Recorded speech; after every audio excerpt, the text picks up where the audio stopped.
مشکاۃ شریف کی 5039 نمبر پر، ابی حاتم میں 2500 نمبر پر روایت موجود ہے۔ آقا جی نے فرمایا پچھلی امتوں کی بیماری تمہارے اندر غیر محسوس طریقے سے منتقل ہو گئی ہے۔ پوچھا یا رسول اللہ صلی اللہ علیہ وسلم وہ بیماری کیا ہے؟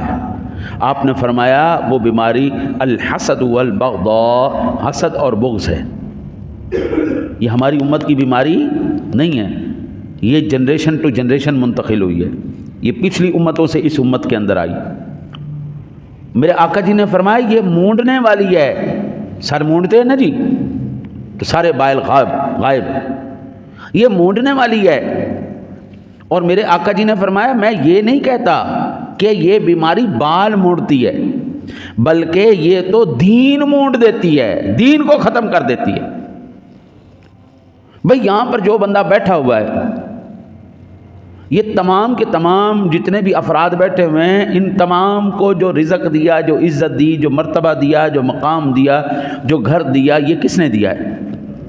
اللہ نے دیا ہے نا۔ تو پھر مجھے سڑ کے کیا مل جائے گا؟ مجھے بغض اور حسد رکھ کے کیا مل جائے گا؟ یہ فیصلہ بھی اللہ کا ہے، یہ فیصلہ بھی اللہ کا ہے، یہ فیصلہ بھی اللہ کا ہے، یہ فیصلہ بھی اللہ کا، اور یہ فیصلہ بھی اللہ کا۔ جب ہر ایک فیصلہ میرے رب کا ہے، ہر ایک کو تقسیم میرے رب نے کیا ہے، میرے بابو مجھے یہ بتا تو سڑ کے حسد کر کے کیا کر لے گا؟ سوائے اس کے کہ جو تیری نیکیاں ہیں، تیرا دین ہے، وہ موڑتا چلا جائے گا، برباد ہوتا چلا جائے گا۔ او اس لیے میرے سونے جدھر میرے رب نے جس کو رکھا، سبحان اللہ،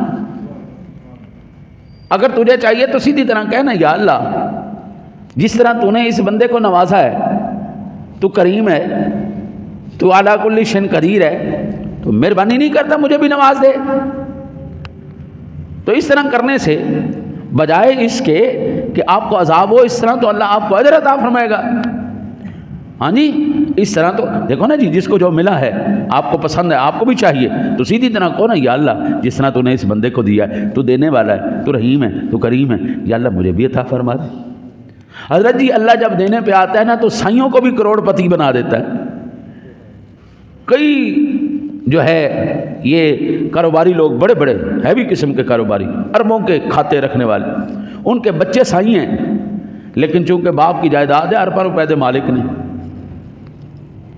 اور کئی کتے ایسے ہیں جناب جن کے نام پر کمرے وقف ہیں، اے سی لگے ہوئے، یہ سارا کچھ ان کے کتوں کو بھی مل رہا ہے۔